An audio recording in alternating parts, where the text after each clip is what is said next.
ladies and gentlemen. Today we are working on a 2014. Today we are working on a 2014 Mercedes-Benz E350. The customer has called us out here today to replace their front brake pads and rotors. They also are going to require a new brake sensor. That sensor, using a potentiometer type of setup, basically it's looking for a short in this wire. It will tell the car's computer system where the pads are at. Pardon me as I very violently jolt my camera. And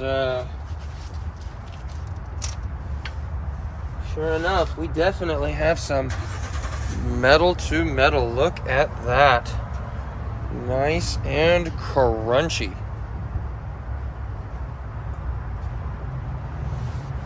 Okay, so let's go ahead and get started.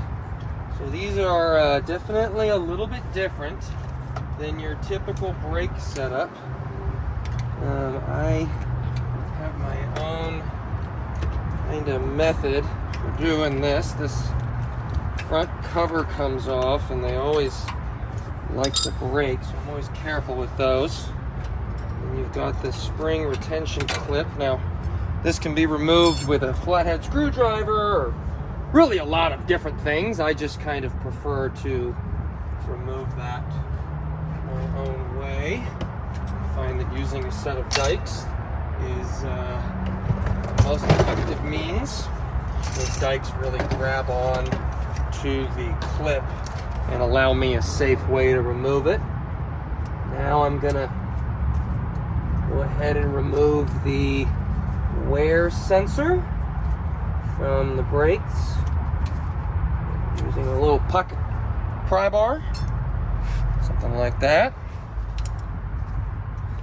Now, on the back of this, I've got this wire, so I want to be conscious of that when I go to remove this caliper. I like to sort of do a quick visual inspection in here and make sure I don't see anything of concern, and I don't. This vehicle looks fairly clean. So on the back of this, I've got it feels like either a 10 millimeter, maybe a 13 millimeter. Yeah, 13 millimeter on the back of this. We're going to go ahead and blast these off. Hopefully, nope. My little high-speed ratchet didn't have enough pump. Maybe we should give it a nice spinning head start. Excellent. And pop. Oh, nope. Had to give it the little bit of encouragement. There we go. Just picked up one of these new Milwaukee high-speed quarter-inch ratchets, and if I do say so myself, I think it will be a wonderful addition to my tool arsenal. Ooh, look at that. So this is interesting to note.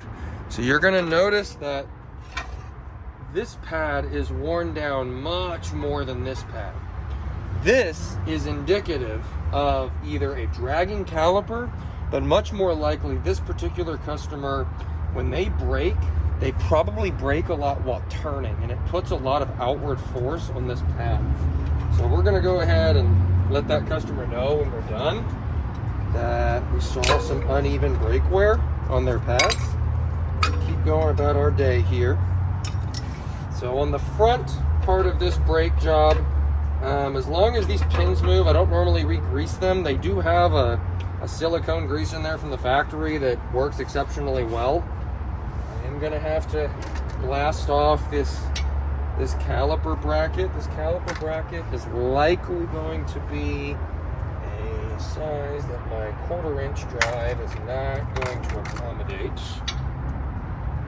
Yeah, that looks like it's a 16 or something. Let's go ahead and pop this guy open. I'm also going to have to remove this set screw here in a moment. If anyone wants to make any guesses on what sizes all the hardware is, leave a comment down below. If you have any questions of your vehicle or servicing or anything at all automotive related, you can connect with us on Connect. Caleb's Car Care on Connect. We also have a website, calebscarcare.com. Keep working on getting these caliper bolts off of here. Pardon me, sticking my big noggin in the way of the camera. Boom! And that guy just kind of falls right off of there, something like that. And of course, your tool gets jammed up in there, and it's lots of fun fighting that out. I'm sure there will be someone in the comment section of this video going, "Why don't you just use hand tools? I've used hand tools my whole life." That's nice. I'm glad you use hand tools your whole life. I really like my power tools. I like to clean up these brackets using a nice, good quality aluminum bristle brush. And you'll see here in a moment, I'm going to hit them with one of God's greatest cleaning solutions, brake cleaner. I do not recommend that you use it in your house, but it is wonderful for car parts. So we're going to go ahead and spray that boy down. Now, when I do these brake jobs, I'll actually apply a small amount of grease to these pins before I reinstall everything.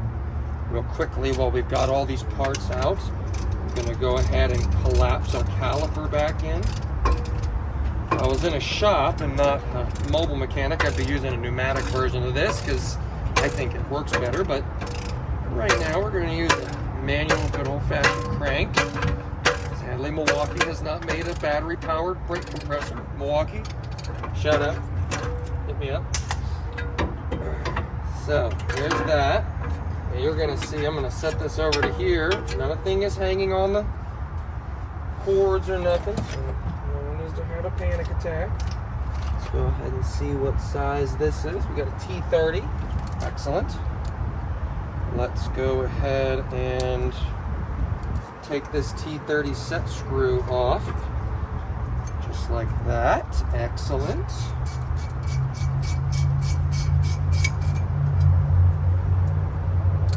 And just like that, we've got access to our steering knuckle and hub. We're going to go ahead and clean off this mating surface. There's definitely some heavy corrosion on this mating surface. You want to do this to make sure that your new rotor has a nice clean mating surface. I also like to clean up where the caliper mounts to using this spinny wheel.